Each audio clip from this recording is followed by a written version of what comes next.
Hati-hati dengan ulama yang runtang-runtung dengan umaro. Kita ulangi ya, hati-hati dengan ulama yang runtang-runtung dengan umaro. Itu ciri-cirinya yang harus dihindari. Itu ciri-cirinya yang mitasi. Al-Ghazali menyatakan bahwa ulama dan umara itu tak terpisahkan. Wal mulk wad dinu tau'aman. Pemerintahan, kekuasaan dan agama itu dua saudara kembar.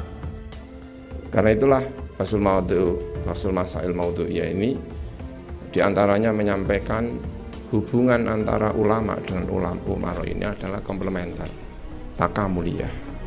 Ada sebagian arus masyarakat di mana kalau ada ulama itu berdekatan dengan umara, maka capnya itu disebut dengan ulama usu', ulama yang tidak baik. Dan ini bisa menyisir kemana-mana. Engkau ku hargai.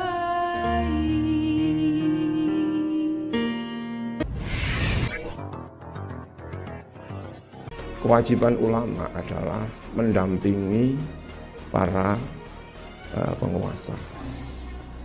Sebaiknya kewajiban para penguasa adalah selalu konsultasi dengan para ulama. Bukan bergaul terus dengan umaro, runtang-runtung terus dengan umaro. Kalau melakukan itu berarti sudah menjadi pengkhianat Rasulullah. Hati-hati dengan yang mitasi model begini. Cukup penting untuk dibahas. Yang pertama, konsep relasi ulama dan umara. Kita tahu bahwa pada zaman dahulu yang disebut dengan ulama dan umara itu selalu entitasnya adalah tunggal. Nabi sendiri ya ulama ya umara. Abu Bakar As-Siddiq, Umar bin Khattab, Uthman bin Affan, Ali bin Abi Thalib, ulama ya umara. Rais Am PBNU sekaligus presiden. Tapi ketika masuk ke dalam fase setelahnya, kita akan menghadapi kenyataan yang menjadi kepala negara, yang menjadi umara tidak selalu ulama, walaupun tidak jarang ulama juga menjadi umara. Karena itu bagaimana sebenarnya pandangan ideal dalam kacamata Islam menyangkut relasi ulama dan umara itu? Al-Ghazali menyatakan bahwa ulama dan umara itu tak terpisahkan. Wal mulk wad dinu tau'aman. Pemerintahan, kekuasaan dan agama itu dua saudara kembar. Fad-dinu aslun was-sultanu harisun wa ma la asla lahu famahdumun wa ma la harisa lahu fadha'i'un. Tak terpisahkan. Bagaimana sikap ideal umara menghadapi ulama? Yang pertama, musyawaratu ulama id-din li tahqiqil adalah. Untuk menegakkan keadilan, maka umara penting bertanya kepada para ulama. Yang kedua, istifta'uhum fil masail ad-diniyah wal wataniyah.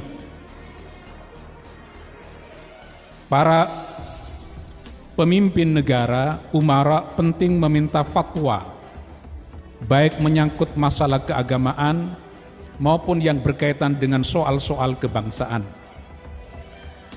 Yang ketiga, istiaquhum ila ru'yatil ulama wastima'u nasihim.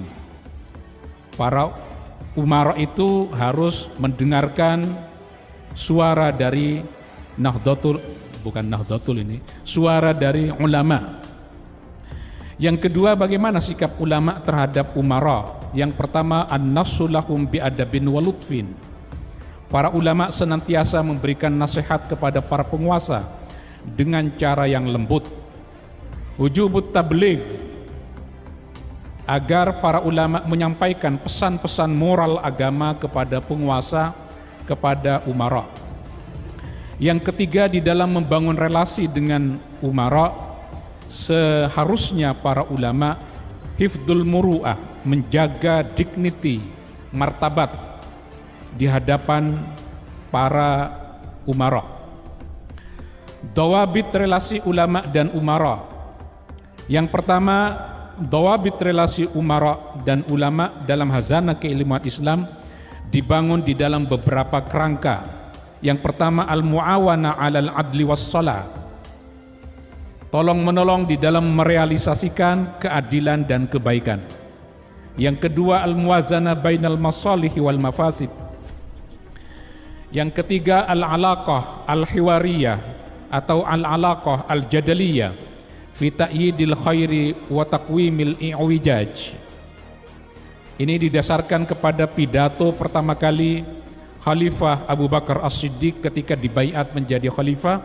Ayuhan nas, qad ullitu alaikum walastu bi khairikum, fa in ahsantu fa'inuni wa in asa'tu faqawwimuni. Yang keempat, relasi ulama dan umara dibangun untuk kepentingan al-musa'adah ala imaratil biladi wal kaun. Yang kelima, al-muhafadzah ala nidhamit ta'ayush as-silmi. Itu konsep relasi ulama umara yang ditawarkan oleh Komisi Bahsul Masail Maudhu'iyah. Justru diperlukan peran ulama, khususnya dalam konteks Indonesia ini, peran ulama untuk menjembatani antara masyarakat, rakyat, warga masyarakat itu dengan umara. Wah, jadi nanti dikampanyekan kiai NU tidak boleh diikuti karena dekat dengan umara. Gimana ceritanya ini? Hati-hati dengan ulama yang runtang-runtung dengan umara. Itu ciri-cirinya yang harus dihindari.